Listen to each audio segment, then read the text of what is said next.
हरे कृष्णा। आप सभी का स्वागत है भक्ति चैनल कृष्णा डिवोशन पर। आइए हम सभी श्री कृष्ण चरित अमृतम में प्रवेश करते हैं। यह ग्रंथ बहुत ही अद्भुत है। प्रभु की इसमें अपार कृपा सम्मिलित है। तो आइए इसी कृपा के समुद्र में हम भीगते हुए श्रवण करते हैं श्री कृष्ण चरित अमृतम भाग 241।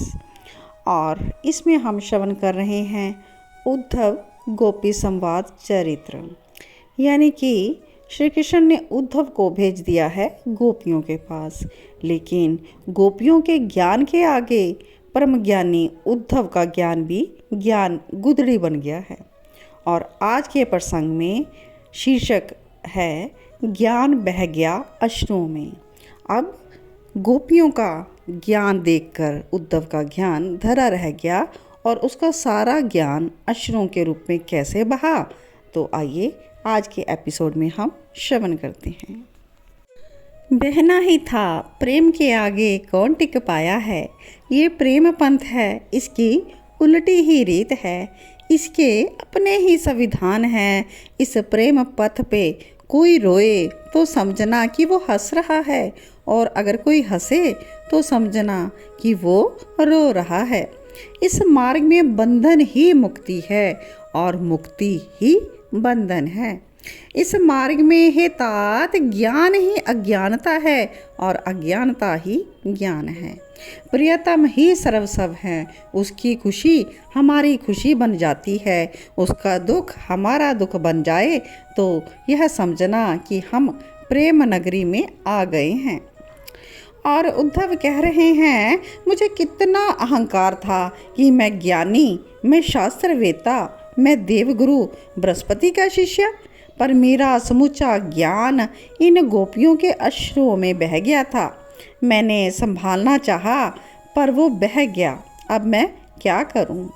रात होने वाली थी। ललिता आदि सखियां श्री राधा रानी को लेकर जा रही थी बरसाने, और ललिता सखी ने कह दिया चलते चलते कि उद्धव तुम भी आ जाना। और मैं आनंदित हो उठा और कहा बस मैया यशोदा को कहकर आ जाऊंगा। ये कहकर मैं जाने लगा नंद भवन की ओर। समस्त गोपियों ने कहा हम भी अपने घर का काम निपटाकर चलेंगे बरसाने। रात भर कुंजों में बैठकर प्रियतम की चर्चा करेंगे। और मेरा कैसा प्रश्न था, पर तुम्हारे घर वाले अब क्या पूछेंगे, ये कहती हैं गोपियाँ और हंसने लगी। कहती हैं हम प्रेम सन्यासन हैं, सब मिथ्या है। तुम तो केवल कहते हो उद्धव, पर हमें तो अनुभव है कि हमारे प्रीतम के सिवा सब मिथ्या है। एकमात्र सत्य हमारा प्रियतम ही है। ये कहकर वो गोपियाँ अपने अपने घरों की ओर चली गई और मैं उन्हें देखता ही रहा। हाँ, मैं इन्हें क्या समझता था, पर ये तो महान योगिनी हैं। इनके आगे बड़े बड़े योगी, बड़े बड़े त्यागी और बड़े बड़े ज्ञानी भी तुच्छ लगते हैं। मैं नंद भवन गया, वहाँ फिर तो वात्सल्य की मूर्ति मैया यशोदा मेरे लिए माखन लेकर बैठी थी। पता नहीं क्यों मैया को देखते ही मैं भी शिशु ही बन जाता हूँ। माखन की कटोरी मेरे हाथ में ना देकर उन्होंने अपने हाथों से मुझे आज खिलाया। ओहो, वात्सल्य के झरने मानो फूट पड़े थे। मुझे रोमांच हो रहा था। नेत्रों से मैया के अश्रु और वक्ष से दूध की धार बह चली थी। वो कुछ देर बाद मेरे लाला कन्हैया, मुझे कन्हैया कहकर पुकारने लगी और मैं उन्हें देखता ही रह गया। वात्सल्य सिंधु में मैं अवगाहन करता रहा और मैंने कहा मैया मैं बरसाने जाऊंगा। मैंने हाथ धोते हुए कह दिया मैया से, और मैया का कहना था अब तो रात हो रही है, सुबह चले जाना। नहीं, मुझे आज बरसाने जाना है। नीरव रात्रि में बरसाने के कुंजों और सरोवरों का सौंदर्य मुझे देखना है। वहाँ मेरे स्वामी ने विभिन्न लीलाएं की थी, है ना मैया? तो कहती है मैया तू भी तो उसी का सखा है। वो भी जिद्दी था तो तू जाएगा बरसाने, जा। मैया यशोदा ने अब आज्ञा दे दी जाने के लिए, और साथ में कहती हैं कि देखते जाना, तेरे बाबा अभी तक आए नहीं हैं। मैया चिंतित भी थी। मैं गया गौशाला में बाबा को ढूंढने, पर वहाँ कोई नहीं था। रात हो गई थी। मैं वहाँ से निकलने ही वाला था कि मुझे रोने की आवाज़ आई। कोई सुबक रहा था। मैं गया दबे पाँव। ओहो, मैंने वो दृश्य देखा कि बाबा नंद हिलकियों से रो रहे थे, लाला मेरे लाला। बस उनके मुख से यही शब्द निकल रहे थे। मैंने उन्हें इस तरह देखा नहीं था।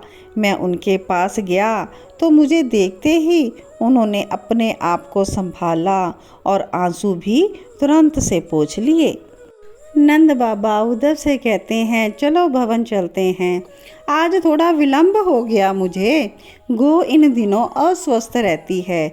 ऐसा कहते हुए नंद बाबा नज़र चुराते हुए आगे चल दिए और मैंने बाबा की चादर पकड़ ली तो खड़े खड़े बाबा वहीं पर बिलख उठे और कहने लगे, ऐसे ही लाला भी चादर पकड़कर खींचता था। फिर मैंने देखा तो बाबा फिर रो पड़े और कहते हैं, उद्धव, यशोदा तो रो लेती है पर मैं तो रो भी नहीं पाता। अगर मैं रो लूँ तो मेरा मन हल्का हो जाए, और ब्रजराज ही रोएगा तो फिर इस ब्रज का क्या होएगा। इसीलिए तो बाबा इतना बोलकर भवन की ओर चल दिए, और बाबा के अंदर कितनी विरह की अग्नि धधक रही थी इसका मैंने अनुभव कर लिया था। और मैंने बाबा से कहा कि मैं बरसाना जा रहा हूँ। तो बाबा ने प्रश्न किया, इतनी रात में? मैं कुछ उत्तर देता इससे पहले ही बाबा बोल पड़े, मैया से पूछ लिया? तो मैंने भी उत्तर दिया कि हाँ, मैंने शिशुवत पूछ लिया था उनसे, मैं उनका शिशु ही तो हूँ। नंद बाबा कहते हैं, हाँ, मेरे मना करने से तू मानेगा थोड़े ही।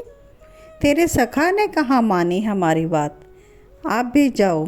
तो ऐसा कहकर नंद बाबा अपने भवन की ओर चले गए और मैं अब बरसाने की ओर जा रहा था।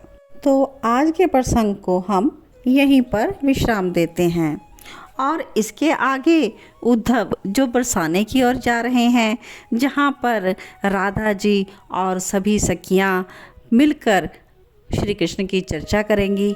तो उस चर्चा में आप भाग लेने के लिए, उस चर्चा में प्रवेश करने के लिए आप नेक्स्ट एपिसोड श्री कृष्ण चरित अमृतम ज़रूर श्रवण कीजिएगा।